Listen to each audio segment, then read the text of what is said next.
Do you want to know more about model railroad operations? Why don't you stick around and watch this segment, see how we do it on my N-scale model railroad, the Sahara Secondary.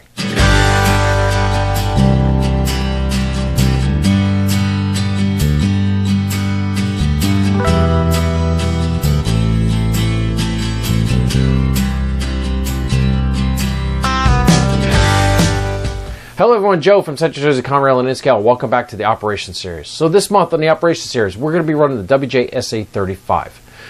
The WJSA 35 is a prototype freelance train that I ran to kind of incorporate more traffic that would run north of Farmingdale on the Southern Secondary.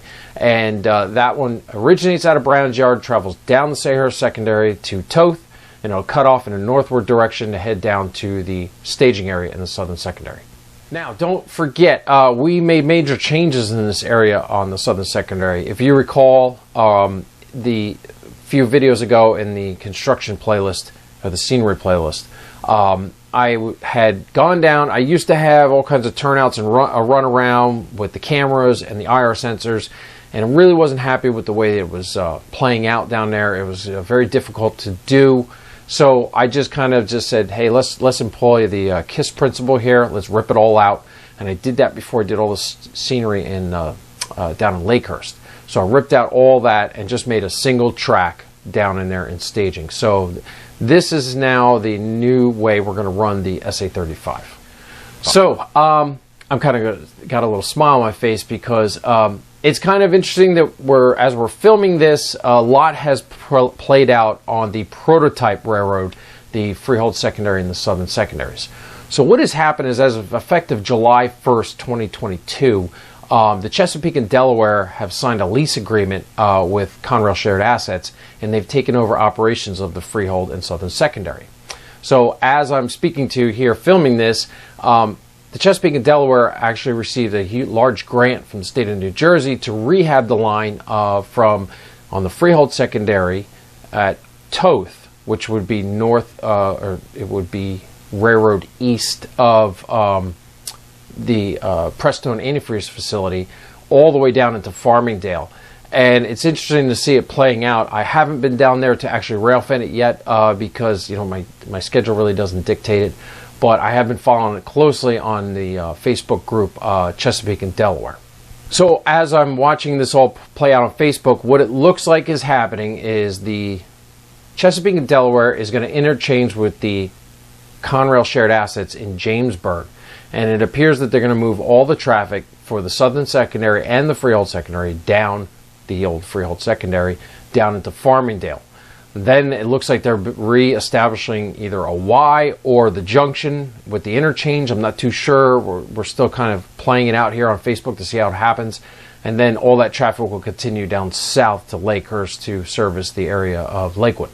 So it's very interesting because the Chesapeake and Delaware looks like they're doing exactly what I've done on this railroad. Unfortunately, I'm 40 years in the future, or 40 years in the past. But it's very interesting that they've kind of taken this approach, which is pretty much what we've been doing here all along, and is running the traffic scheme almost the same way that they are. So I just think it's an interesting side note because we are doing the SA35, which is the traffic north of Farmingdale, and we're going to be, in the next video coming up, we're going to be doing the WJSA 31, which would be the train that services all of Freehold and Englishtown and points north. So, as more information comes about, I'll update you here on the channel, so stay tuned. And yeah. Okay, so now that we've gone over all that, let's head over to Brown's Yard, meet up with the crew. We'll go over our paperwork and head on down to do the work. Okay, so we're here with the crew of the SA35. They got their motor power all checked out and ready to go. And we're going to be running down light to the Southern Secondary. And we'll be operating with two U-25Bs, number 2664 and number 2616. All right, so our first Form D is going to be C105. It's going to be dated June 1st, 1988. It's 2 C&E, number 2664, crew the SA35, circle line 2, operate in both directions on single track between Browns and Toth. Dispatcher is JD. Time effective is 1,200 hours. Okay, so we're going to be running light with a caboose down to the southern secondary, and we'll pick up our cars from staging. So let's head on out and go do our work.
Okay, so we're at Toth now. We're going to call it dispatch and get our next Form D. It's going to be C106, and it's going to be dated June 1st, 1988. It's going to be 2C&E, number 2664, crew of the SA-35. Circle line 2. Operate in both directions on single track between Toth and Bank. Dispatcher's JD. Time effective on the fast clock is going to be 12:32 hours. All right, so what that has done for us is allowed us to open the turnout, proceed onto the southern, and then I can use that little bit of space to make the runaround maneuver and drop our caboose and freehold on the runaround. Okay, so let's get it done. Okay, so the brakeman's going to get down. He's going to walk over and unlock the turnout. And he's going to shift the turnout for the southern. Conductor's going to get off and walk back for the turnout on the runaround. He's going to also unlock that turnout.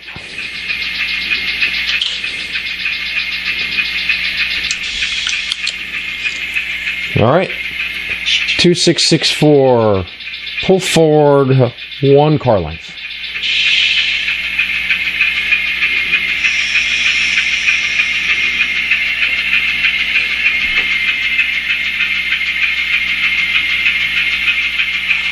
Good right there.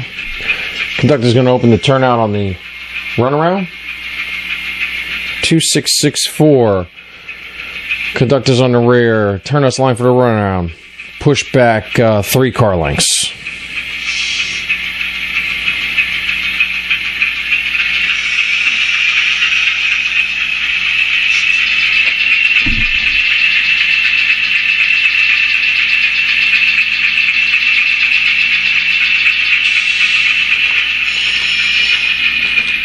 Okay. Conductor's going to set the handbrake for the caboose.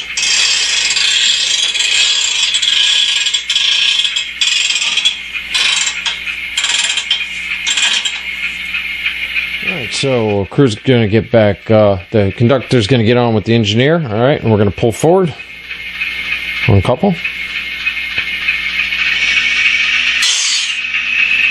And we'll pull on to the southern.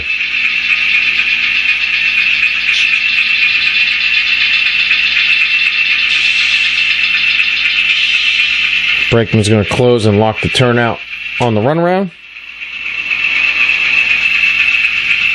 Right there. Brakeman's going to walk forward. Shut the turnout for the southern secondary. Lock it.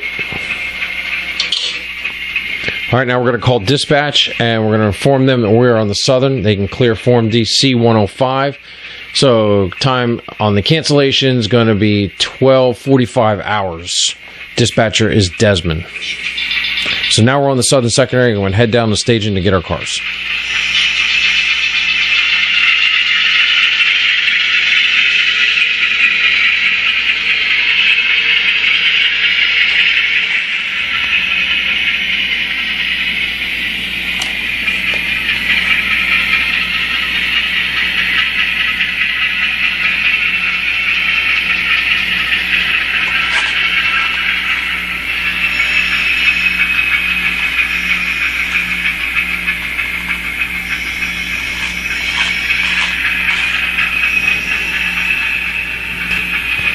All right, so we're going to couple and connect. And we have to release 4 handbrakes.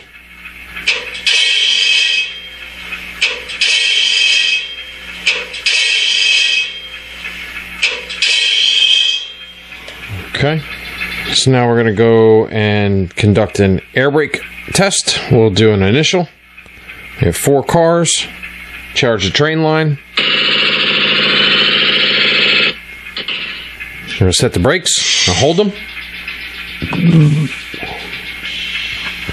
All right.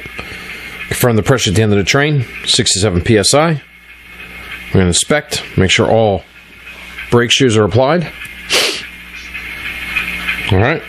Now we're going to release the brakes, inspect that they're all released. All right. Test successful. All right. We'll clear the head ball and back.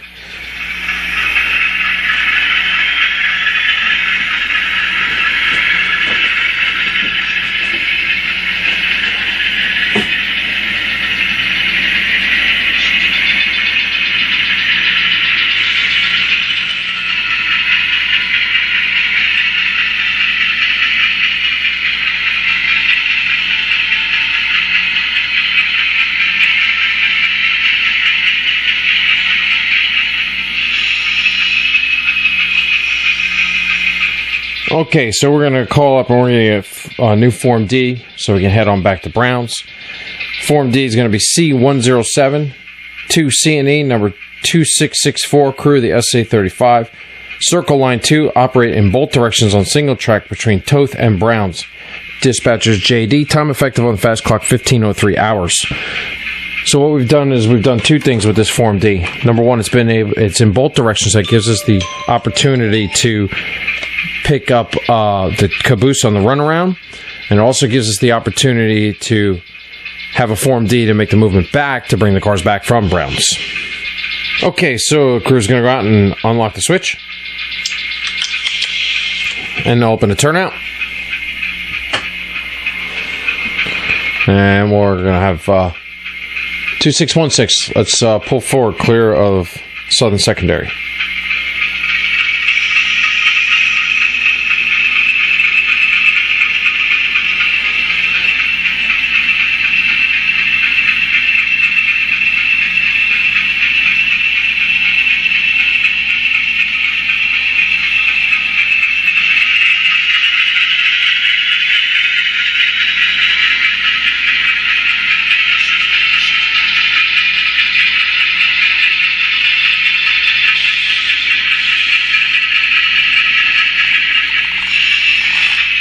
All right, Brake's going to walk back and line and lock that turnout.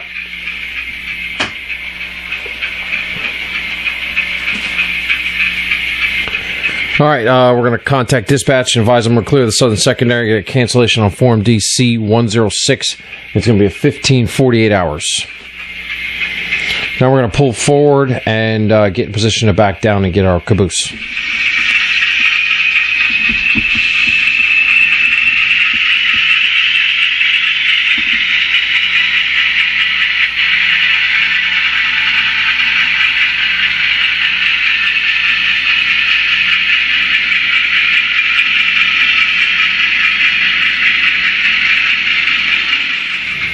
Okay, so the brakeman's over with the caboose. Conductor's going to unlock the switch stand, and we're going to open the turnout for the runaround.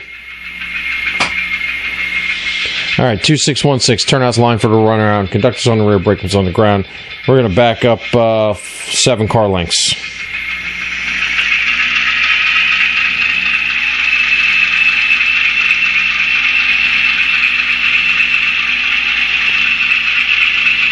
Five more.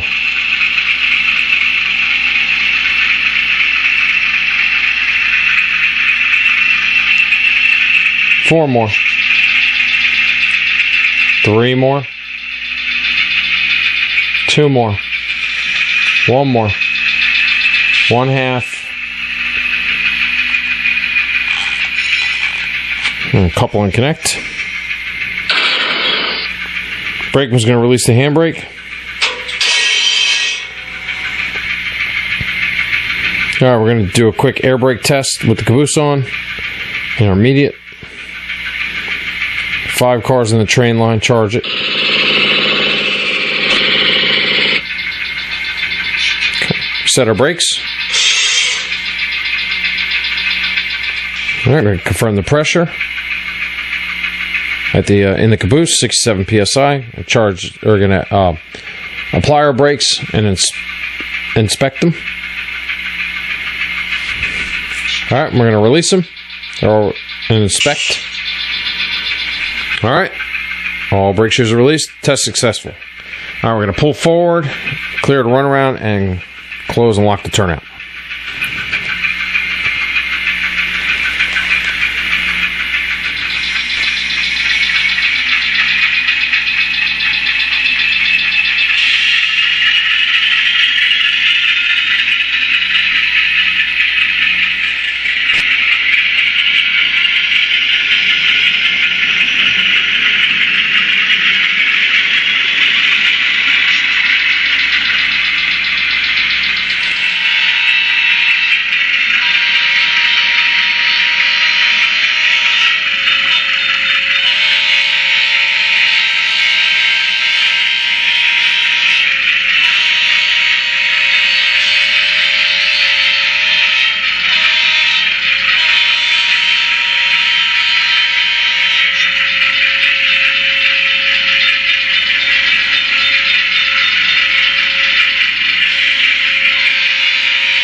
All right, Brown's Yard Master says they're ready for us. They're going to put us in on track 1 with these cars.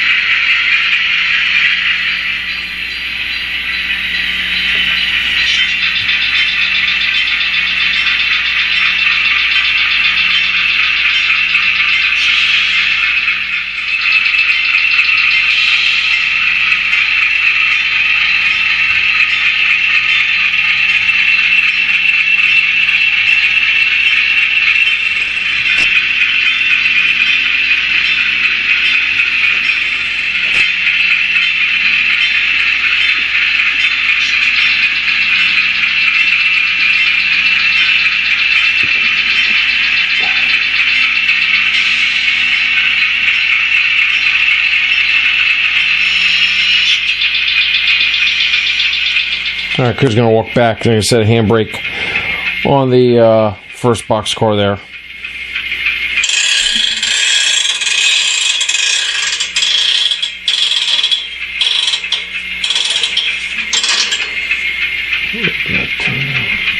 All right, we're going to uncouple and leave those there for the yard crew.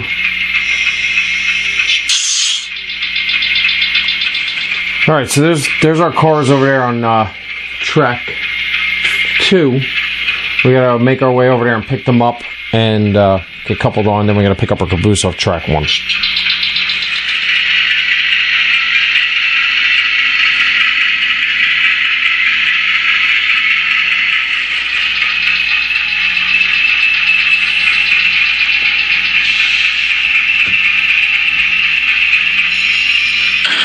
All right, gonna couple on. Gonna release a handbrake on the first car. All right. 2664, clear to pull forward.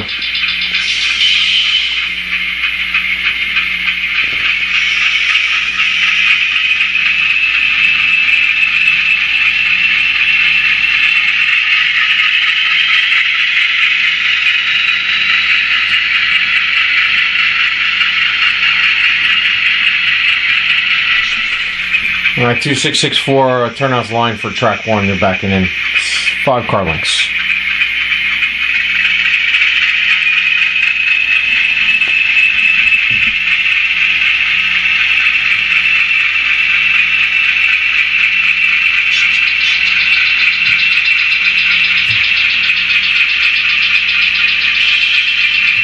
One more. 1.5.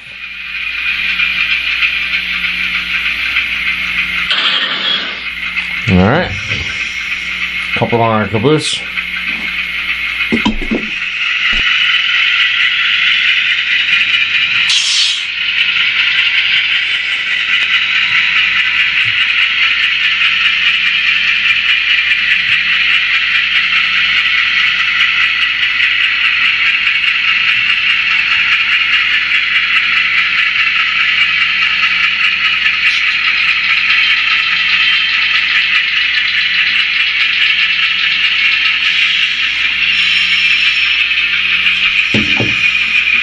Hold on. Okay, so for the purposes of the video here, I backed in so you can see the train. All right, so we're going to do an air test. We'll do an intermediate air test. We have 7 cars on the train. Charge the train line.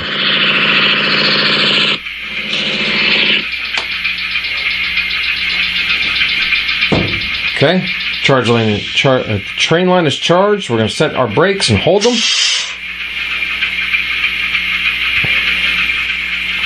Okay.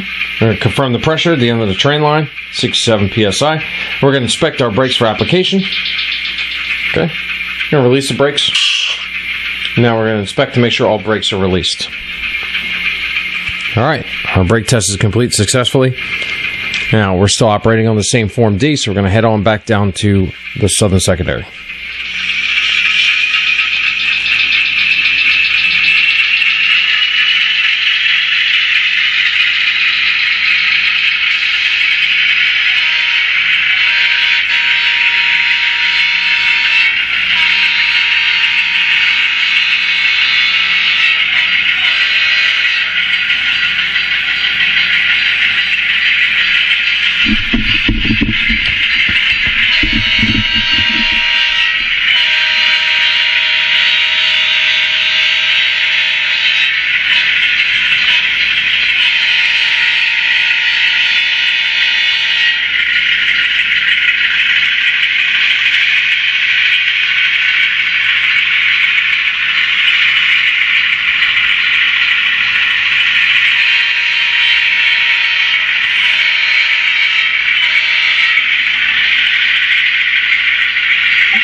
Okay, so the crew is at Toth.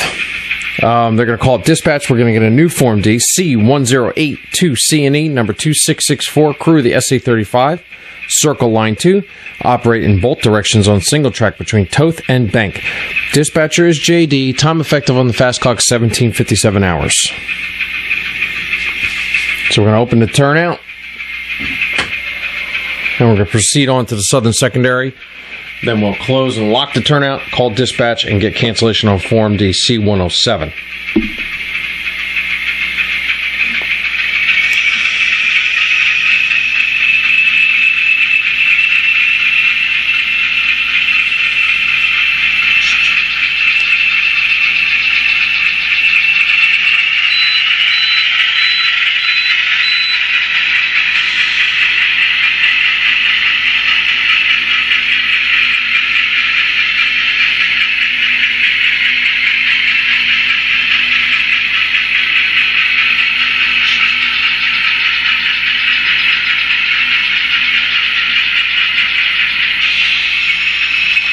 All right, brakeman's going to line and lock that turnout for the main. Conductor's going to call dispatch. Cancellation on Form DC107 is going to be 18:02 hours. All right, so we'll head on down to staging.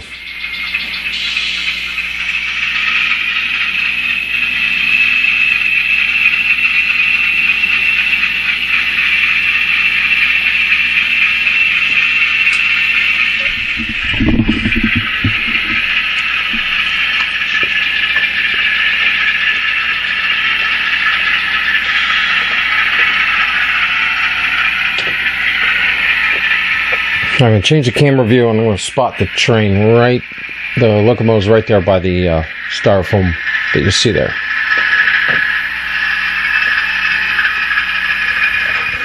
All right, there you go. So the crew of the SA35 is done with their work. They're going to call up and get cancellation on Form DC107. Time effective is going to be 18:30 hours. Dispatcher is Desmond. Crew's going to go off shift. Okay, everyone, so there you go. So 6.5 hours on the fast clock, not a bad job. I'm actually very happy with the way that train ran. You know, I think it simplifies it. It's going to make it easier for guest operators. You know, you still have to operate in the blind with the camera, but there's a lot less movements. So I think what the best scenario is going to be is exactly what you saw on camera here, is we'll run the cars out of staging to the yard, bring the loads back down, and run them in, locomotive first, all the way down in. What you didn't see off camera, which I did afterwards, was I then backed the train up, did a runaround, back down, and then left the cars down in the staging area. Now, I think during operating sessions, when I have other operators doing it, I think, you know, if I have some operators who feel comfortable, or, you know, depending on what other trains are running in the area, maybe we could do the run around up top and then back down in. Not too sure, going to play it out, but I think this is the safest way to do it, is just pull it in, then after the session, I'll come around and do the run around, and then bring the engines back to the facility. So I'm not going to stage the engines down in there for long-term storage. I don't want the locomotives down there. I want them up top so I can run them and maintain them. Before the session, I'll just back them down, couple them on, and just leave them down there for the operator. Yeah, it still plays on me. I really tried. But it was a totally failed experiment. There's just, with that little space in there, there's just too much going on, and I was relying too much on the turnouts. And maybe if I had built it with the fast track turnouts to begin with, maybe it would have been a little different. But however, it still would have been difficult, because if you got, you know, finicky cars down there in there and they derail or anything, then it's a mess. So I really wanted it to work, but in the back of my mind, I was kind of thinking it was going to be I went a little too much. So it's all right. Just going to pass this information on to everybody. Just keep that in mind. I mean, if you're going to do a hidden staging area with all kinds of turnouts and runarounds and stuff like that, you know, make sure you have enough headroom, enough space to get in there for any kind of unforeseen problems. You know, it would have been ideal if there was, on this side of the wall, if there was nothing, I could have just ran it through the wall and put it out in another room. But the space didn't dictate that. Okay, so next month we're going to be running the WJSA 31 down into Freehold. It's a rather large train. I already got it all blocked out and the paperwork's all ready to go. I'm looking forward to doing that because it's going to be a good run down through all the scenery, and pretty much everything's running pretty good, I think. But I'm going to keep my eyes open in case there's any problems, and we'll try and fix them as we go. All right, and as always, I know we only got 1 or 2 more videos left in this cycle, but please make sure you're leaving your comments up, any suggestions, any gripes, so I can correct myself as I go. And yeah, because I always look for your input. All right, so let's go to a wrap on this video. So if you're seeing this video for the first time, you like model railroad operations, please subscribe to the channel because I'd love to have you follow along. Don't forget to hit the bell for the notifications. And don't forget to check us out on Facebook, Instagram, and TikTok for our daily updates. Otherwise, that's all I have for this time, and I'll see you next time. Bye.